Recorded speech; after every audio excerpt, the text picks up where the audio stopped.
Yo, what is going on, everybody? This is Crowbar, and we are back starting our new franchise with the channel revive.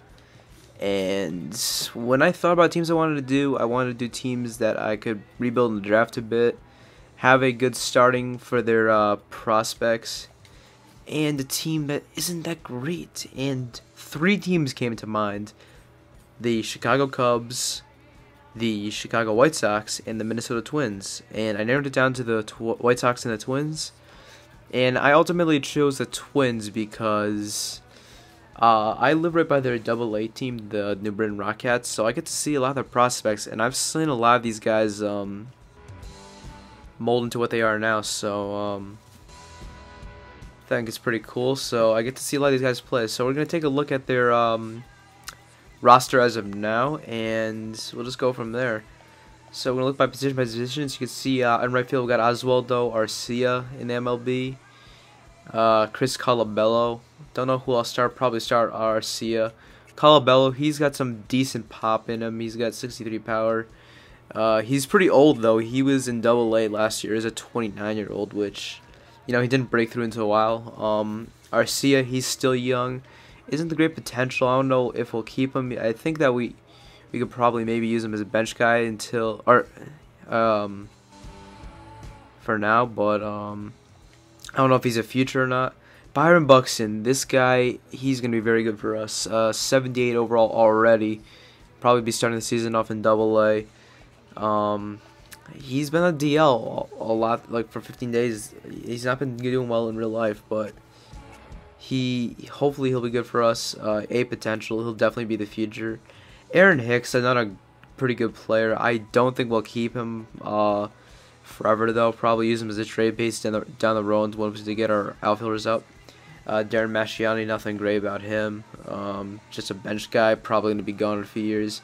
Max Kepler, German kid. Not a great potential. I think he should really be a B potential because he's a good prospect. But hopefully he can be with us in a couple of years and be a good outfielder. Left field is just not too great. We got no prospects out there. We got Josh Willingham, good player, but he's 35 years old, so could use him as a trade piece or just re-sign him until the end of his career. Jason Kubel, he came back from the Diamondbacks. He's been with us for a while. Not too great. Like I said, he'll probably be gone in a couple of years. I don't see me re-signing him. What has he got? He's got 1 year, so I don't think I'll re-sign him, but you never know. Shortstop, we got Danny Santana, B potential. We could have him up in a couple of years, which would be great. And right now we got Pedro Florman. Not that great at all. He's going to probably hit like 220 this season. So hopefully we can replace him with Santana in a year or two. Jason Bartlett, yeah, just a bunch of C potentials. Probably won't do anything with us. Third base, so we got Trevor Plouffe up right now, and he isn't bad. He isn't a great contact hitter, but he can have some pop. He had a pretty good season a couple years ago. He hit like 26 home runs or something like that. But so, no, this is another big future guy for us. Unfortunately, he has Tommy John surgery this season, and I'm going to try and stay real to the real-life injuries, so I'm going to probably put Sano on the inactive roster just to keep it real life. But hopefully in 2 years or so, we'll have this guy up, and he'll produce some very good pop for us. I'm projecting him to be like a 20 or 30 home run guy, so hopefully he can do that. Brian Dozier, he has a lot of pop for a second baseman. 18 home runs last year. Not a great contact hitter. Don't think he would be a future for us. He could be good for another few years, but I'm trying to get a few more good guys. Eddie Rosario happens to be one of those guys. B potential, 69 overall. Still young, hopefully be up in a couple of years. He'll be pretty good for us. Maybe he'll be better than Brian Dozier. I don't know yet. And we go to first base. Joe Mauer, he moved over to first base this season. He's 86 years old, still got a lot of time left. He's pretty much what the team's centered around right now. Great season last year, 324 average, 11 home runs. Hopefully he can stay where he's at right now, and we can have him for a lot longer to come. Chris Parmelee can probably be backing up at first base for us. 67 overall, nothing too great about him. And we go to catcher. We got Kurt Suzuki right now, which he's definitely not going to stay for long. We also got Yasmel Pinto, who is going to be our rookie this year. Don't know if he'll stay or not, but maybe try and look for a catcher in the future in the draft. And for closing pitcher, we got Glenn Perkins, 86 overall, B potential. We should be able to keep him for a couple more years, and I don't think we really have a problem with closers. Excuse me. Relievers, we got Jared Byrne, Casey Fiend, Caleb Thielbar.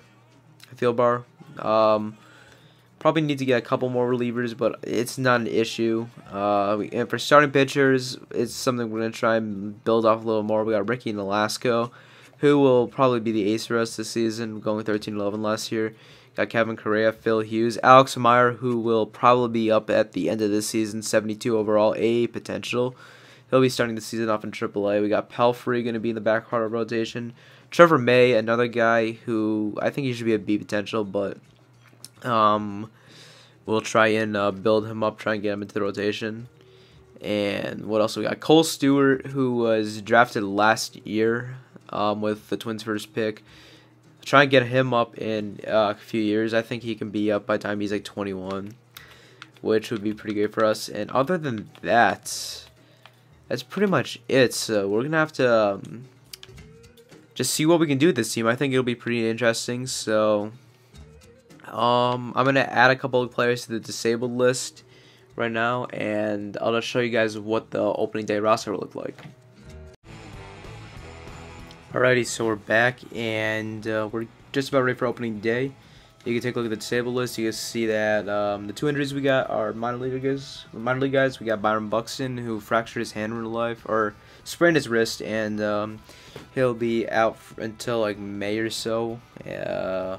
Hopefully it doesn't go longer. And Miguel Sano, who had Tommy John surgery, so we will be without him for the rest of the season.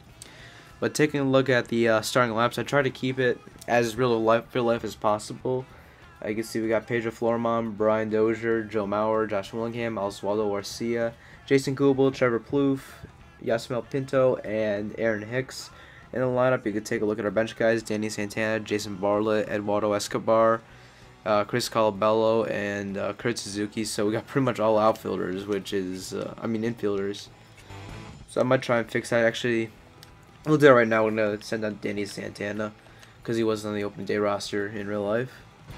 So we're going to move him to AAA. And look at the pitching rotation now. You're going to see that we got Ricky Nolasco, Philip Hughes, Kevin Correa, Mike Pelfrey, and Kyle Gibson in the rotation. And once again, just going to fix this AAA roster. Gonna try and get one reliever up here.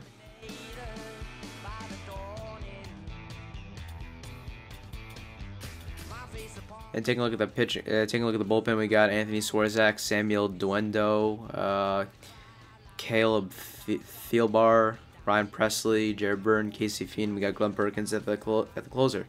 So we are pretty much ready for opening day. So you can see we're gonna be facing off against the Chicago White Sox on opening day, against Chris Sale, and it should be fun. I'll see you guys in the next episode. Thanks for watching. I'll talk to you guys later.